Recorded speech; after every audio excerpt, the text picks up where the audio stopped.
Hello and welcome to the sixth episode of these weekly lectures. Today I'm going to talk to you about the positive effects of physical exercise and serotonin, why this is very useful to you. And to present this, I'm going to tell you my story. I, during most of my life, or almost all my entire life, I always did exercise. I did exercise when I was very young. I was um, cyclist. I a cyclist um, when I was very young, and I got some prizes, first places, and something like that. So and previous that I made basketball. I ran away a lot. I ran it away. I had some fun with my brother's mountain bike and with my own mountain bike that I had at the time. And I only stopped doing physical exercise, I believe, when I was making YouTube videos to Portugal in Portuguese. Uh, like what, in 2018, 19, that I made less exercise. Even though I made some streams doing exercising, uh, for example, riding my mountain bike again in first place, in first, in not first, in the POV, first person point of view, and it was really interesting. But I went to university after that in 2021, and I went to do exercise, but now in the gym. I ran it previously 2020. I started running 2021, but I decided to go to the gym in 2021. And I just went to do exercise just for the sake of doing exercise, in the sense that I wanted to do exercise to gain and maintain my mental health, more specifically on my cognition, memory, attention, so I could improve and maintain this because I like biohacking and hack performance. I I studied some content of those types, and I think I'm coming back a little bit, but this was the reason, not to get some big huge muscles, not to lose weight, not for the aesthetical aspects of it. No, just pure mental health benefits, which was really strange at the time because people were asking me questions about weight, muscles, what do you want to do, biceps or triceps. And I was like, give me something, I just want to do exercise. Like, the guys on the gym, it was a little bit awkward because they were asking me what I wanted to do, and I said, I just want to do exercise. Like, I don't care about statics. So I just want you to give me some exercise that will be the most beneficial for my mental, for my cognition, especially cognition. That's what I was saying, cognition, which is also associated to mental health, but it was a secondary preference to me, or a secondary priority, because I was already good at the time, or I was good at the time. So, uh, well, I said, "Oh, okay, let's try to invest in some triceps and biceps."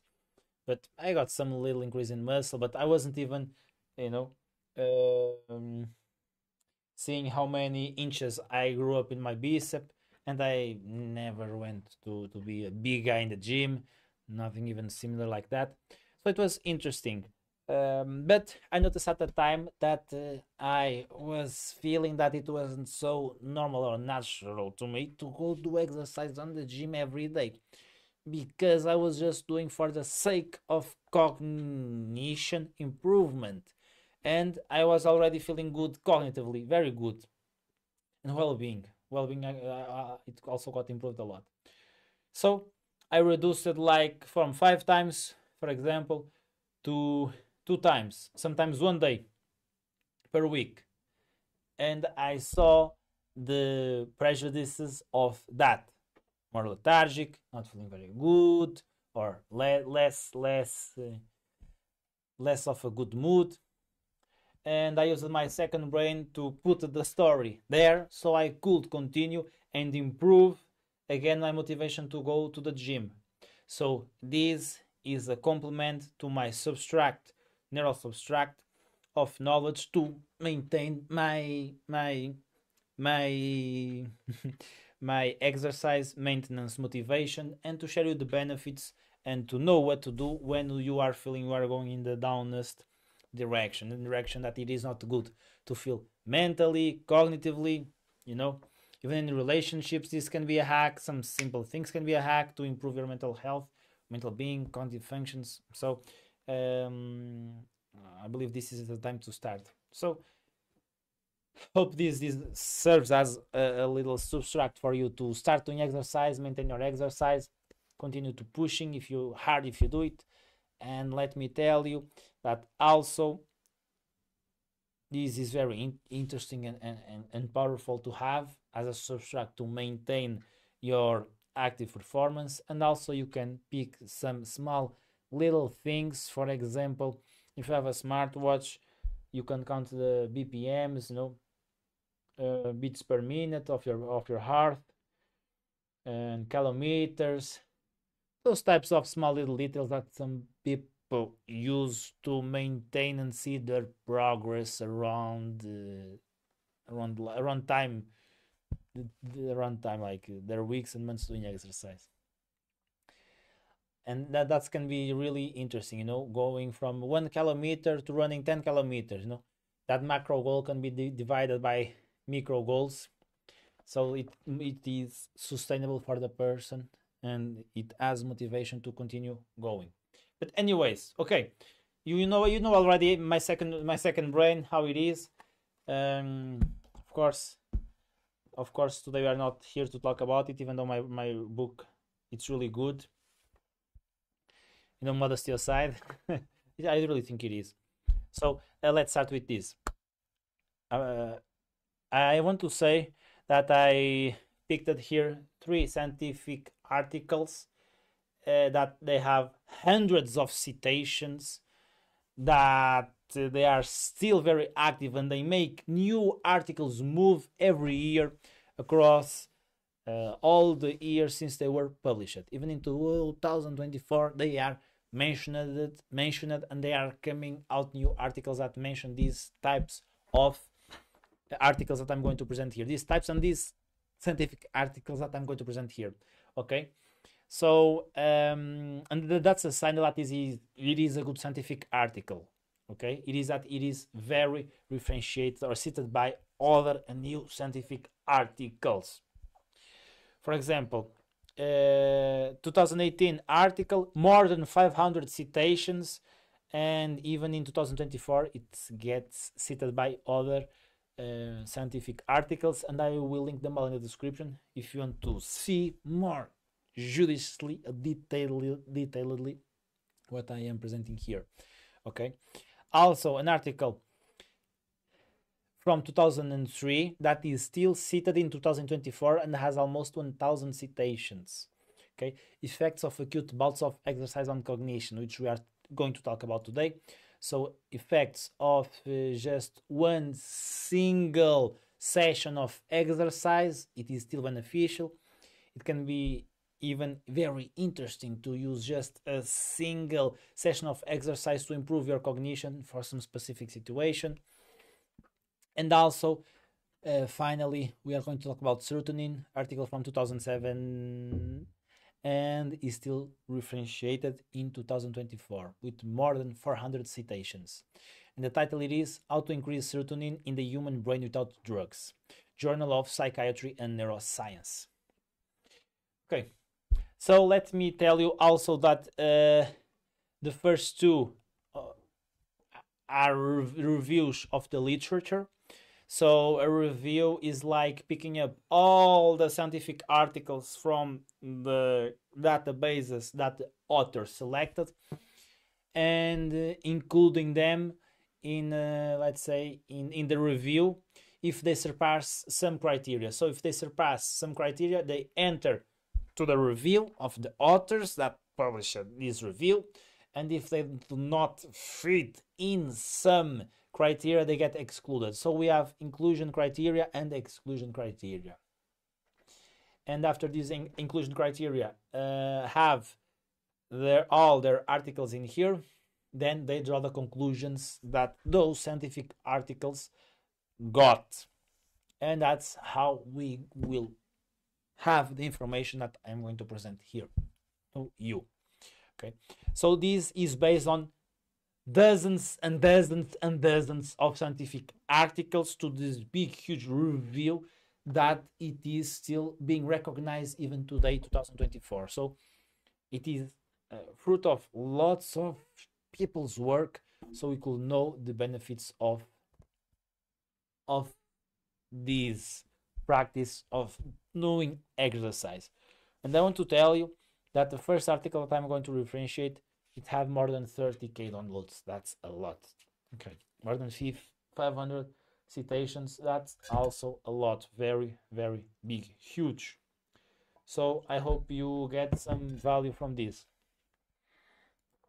You will get, absolutely. These articles are very good, even though some people can say they are old. They are still being actualized and updated today with new articles citing them.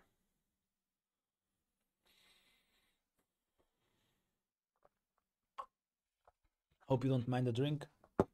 Let's go. Okay, so doing exercise, it is a gene modulator. Okay, so you literally modulate your genes based on the activity of doing exercise. So your genes express in different ways just by you doing exercise, in a way that induces changes on the brain, structural and functional changes. So your brain literally works differently and changes inside the brain, like physically, if you start to do exercise versus if you stay at home. If your brain receives all the information from you just being sitting in the computer watching TikTok, the brain will develop in one side.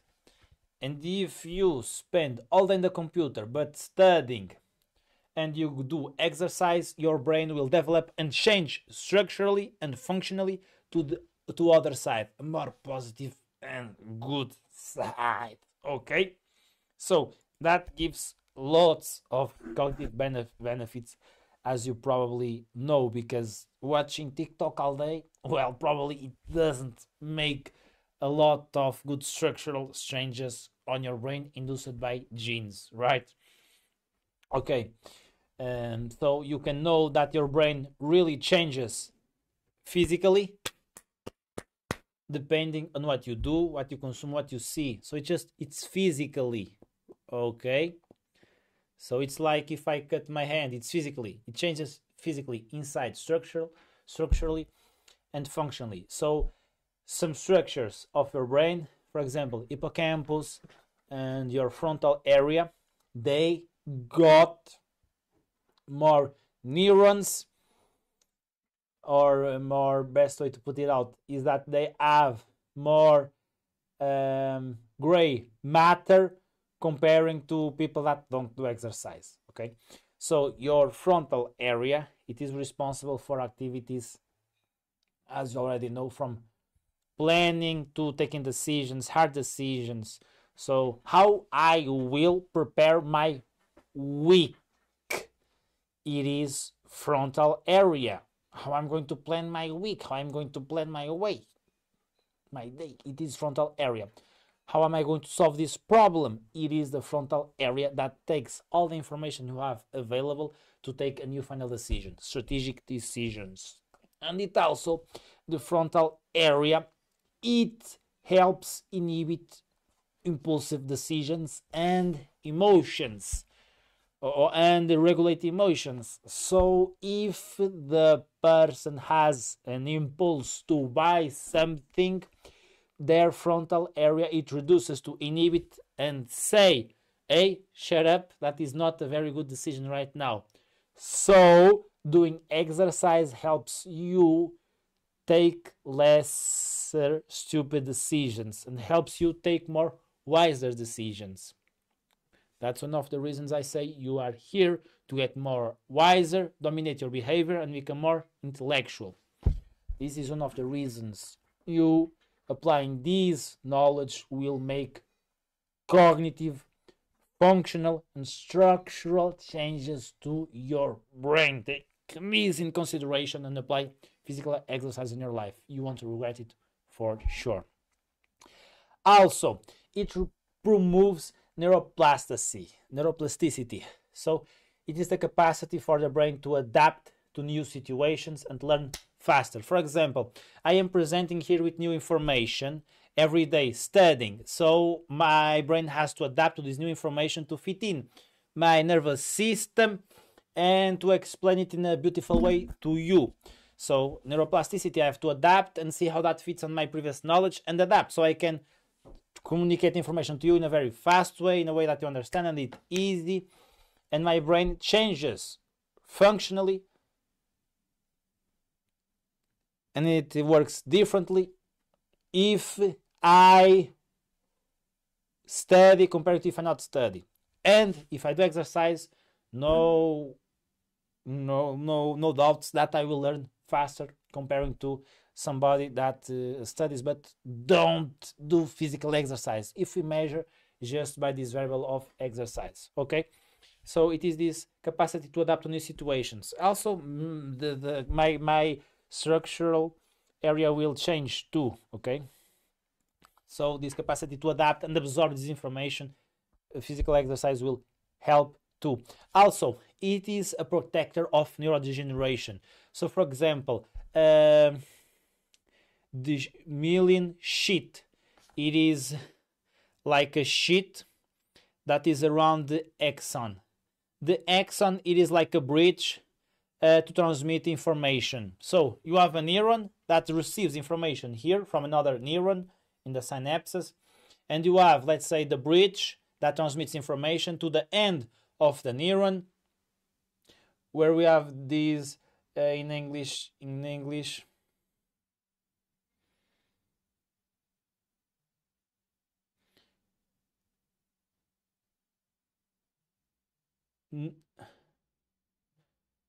nervous terminations. I believe that's a good translation in English. Okay, that will send information to another neuron. So between the beginning and the end, the receiver and the sender, there is this bridge, and this bridge sends the information. And around this bridge, which is a small little tiny bridge, and around this bridge there is a sheet of myelin, which gives boost to the transmission of information. And the neurodegenerative people, they can develop, for example, a thing that is the myelin starts to degenerate, so it doesn't glue to the axon, so the information passes less faster, and it can be more harder for the person to recall things, and it can induce new diseases, some distortions of whatever, not whatever, but it can just really become a risk factor for people to develop some things that the person doesn't want. Okay, so that's especially true for old people. Old people, they are more prone to have the cognitive decline, so they are the ones that most want to be practicing exercise, in the sense that it will be a neuroprotective factor, so they maintain their cognition and their memory, and they prevent Alzheimer and all those diseases that we do not want. Okay, so also in children, it is very useful for the children to develop more socially. They have more academic achievement, no better results if they do exercise compared to kids that don't do exercise. So you want to put your kids doing exercise, you want to convince your mother, or I have to convince my mother, you have to convince maybe your grandmother to do exercise, or your mother too. Okay, so things that are still interesting to say here, it is about reinforcing this idea that memory, attention, cognitive decisions, memory processing, executive functions, they are all influenced by exercise. So you want to practice exercise to become more intelligent and have improvements on these areas. Okay, so you become more smarter, and again, I have no doubt that you that do exercise are in a competitive advantage comparing to people who don't do exercise. I have no doubt of that. Okay, also a little interesting thing is that it helps improving the cerebral vascular health. Okay, so the health of your heart and brain communication, let's say through blood. So it helps with the better flux of blood circulating through your brain, so the blood circulates more easy and freely, so you can take better decisions because it helps especially in these frontal areas. Okay, and when I'm talking about exercise, I am referring here specifically to aerobic exercise. So it's exercise that we need especially breathing for them to occur. Okay, so I'm talking about running, I'm talking about cycling, and all these types of exercise that we need to really breathe deeply and faster to do the exercises, which is the opposite in some sense to anaerobic exercises, which are exercises that I need especially muscles so I can do them. So it is like lifting weights, CrossFit maybe. I should know more about CrossFit. I think CrossFit it's both, like pushing weights and running. Tell me on the comments. And putting these out, I want to say that no worries about lifting weights or running. If you do both or one of them, you are good, and I'm pretty sure that you will have these benefits. As anaerobic exercises also have plenty of benefits, including these ones that I'm mentioning or very similar ones. Okay, so having this set out, before we want to go to the serotonin phase, I want to tell you that physical exercise also helps you to reduce your levels of depression if you have, to prevent depression. I'm sorry. Helps you with your anxiety, reducing anxiety, preventing anxiety. Okay, reducing dysfunctional behaviors, for example, so the behaviors that don't help you. Okay, helps you reduce your levels of psychoticism, or it helps you not being psychotic, so having hallucinations and other mental diseases. And also it helps you with headaches, hostility, so you become less hostile. It reduces level of your headaches, and it also can help you to treat phobias, so you are more prone to defeat phobias and be okay and healthy and good.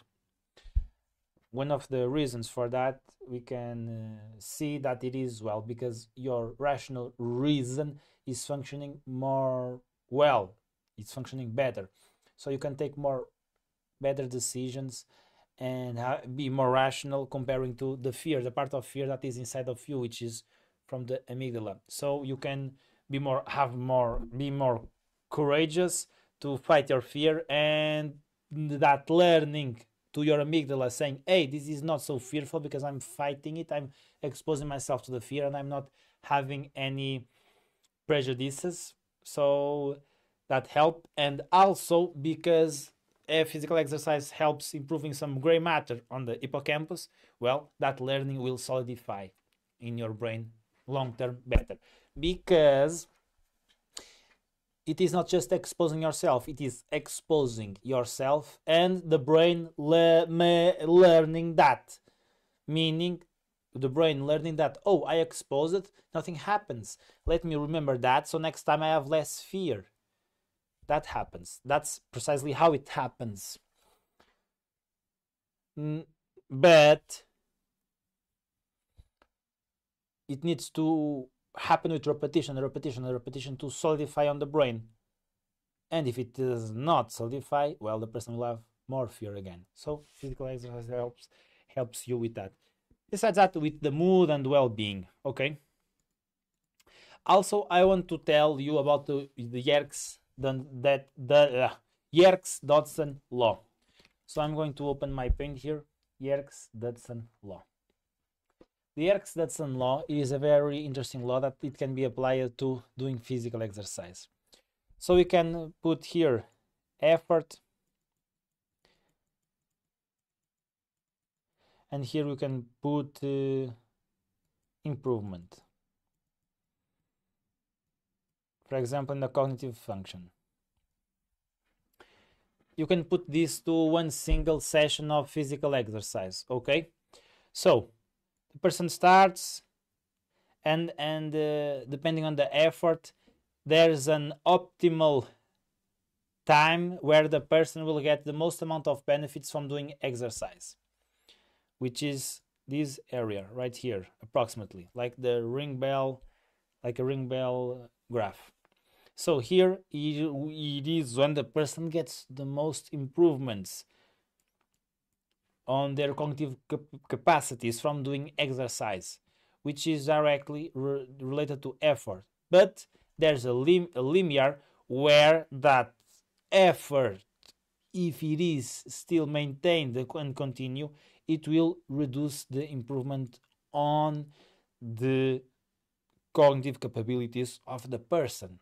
So the person don't wants to do too much physical exercise, or sorry, too much effort, because it will get fatigue, and that will be a contra factor on their improvement on their cognitive capacities, which mainly what I'm focusing here is on the cognitive capacities, which is the thing that I like the most. Cognitive capacity, it is the thing that I like the most. Okay, so that's the Erikson law. It is like you have an optimal point between low effort and optimal effort, in the sense that you don't want to surpass this, making too much or too little. You want to be in the middle, where you can get a good amount of effort and a direct improvement to that, when you stay in this little area. So that is really interesting to know, because it is just a session that you need to have some cognitive improvement on your brain. Just an acute session of aerobic exercise can be enough for you to feel better, okay, and have better cognitive performance.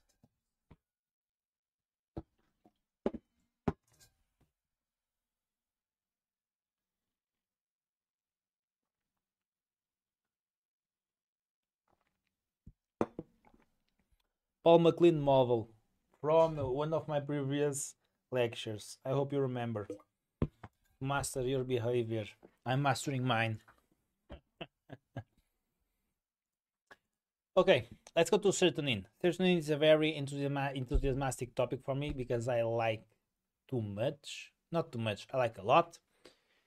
And this is also kind of a review slash a thesis from, of course, experts that write scientific articles, saying how can we increase serotonin using non-pharmacological methods. And some of them, it is by doing physical exercise too. But wait. João, what is serotonin? Let me tell you. Serotonin is a neurotransmitter that you have on your brain, that it is associated, their increase in production, to well-being, happiness, good mood, good sleep. It helps sleep a lot too. And more perceived social support. So it is a thing that you want. It's like dopamine. You want. But serotonin, it isn't as so addictive as dopamine, because it doesn't have the so motivational principal factor, even though it can influence you. And the serotonin is very important, because it also helps feeling better and having a good quality of life. Okay, so you need serotonin to master your behavior, because you want good positive effects on your life.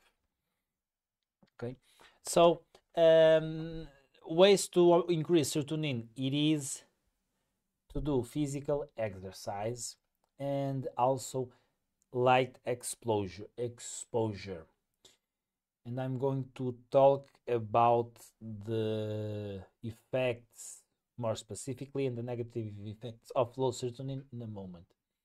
So light exposure, it can be a treatment for seasonal depression. It is a depression that occurs in people associated with weather conditionings, in the sense that associated with months of less sun exposure. So the persons are more prone to be depressed, associated because they are less exposed to light.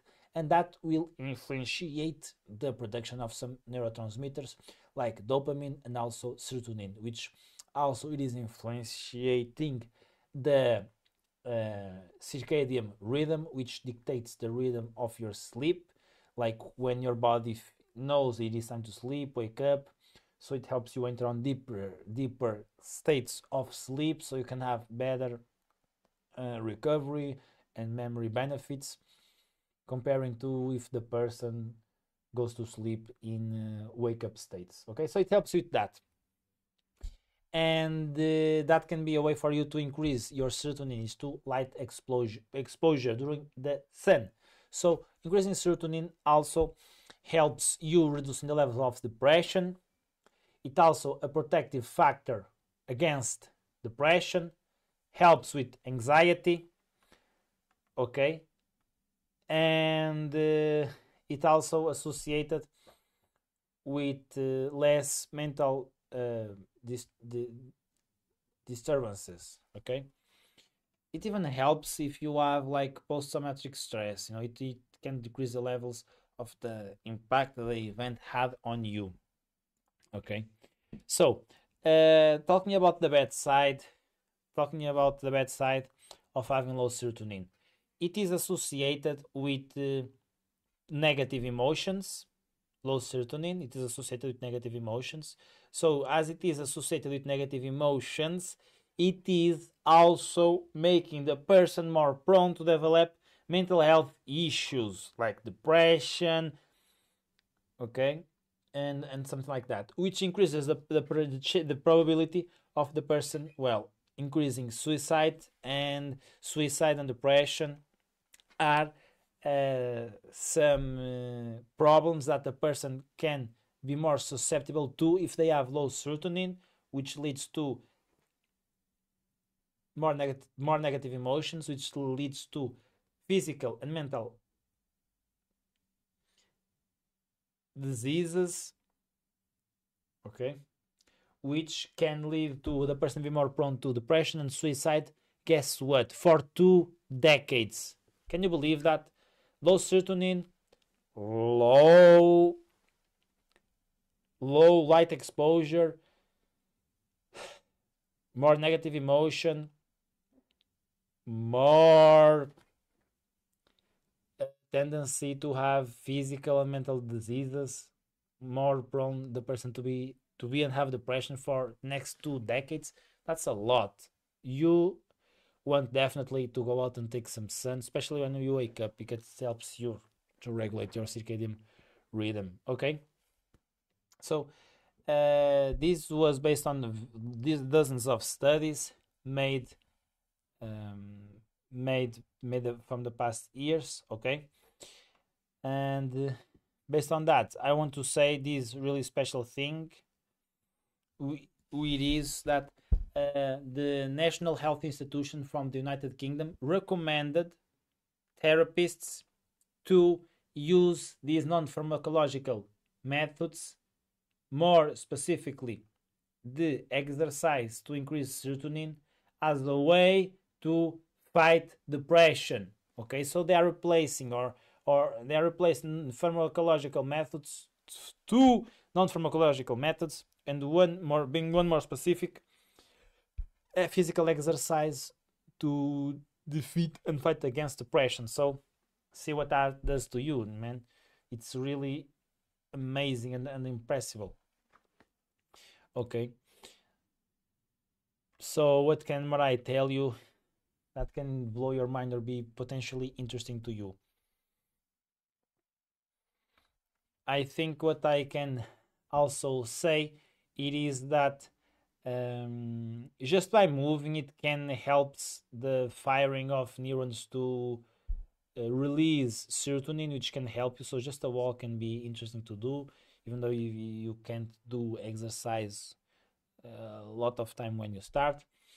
And to finish, I want to say a thing that Lambert referentiated that I agree, which is the fact that we coming from a society of effort-based rewards to immediate-based rewards, it is definitely a sign that it is causing depression in people, because the persons are being rewarded for doing nothing. So the person can be just on the computer doing nothing, and it will be rewarded. Opening Instagram, it will be rewarded. It will feel pleasure. It will feel good. The person will feel good immediately, but it is just on the moment, because later the person will feel very, very bad, and that will lead to depression, etc., etc. Comparing to previously, where the persons had to make effort, so they got the rewards, they would be more happy because the person made some effort, so producing all these neurotransmitters which are good for the people, and then the person has the objective and it values and it lasts longer, comparing to people that we have now in the more gamified society, that everything is reward, reward, reward, that the persons, well, don't has to do anything to get rewarded, and that leads to more depression, more anxiety. That is no good.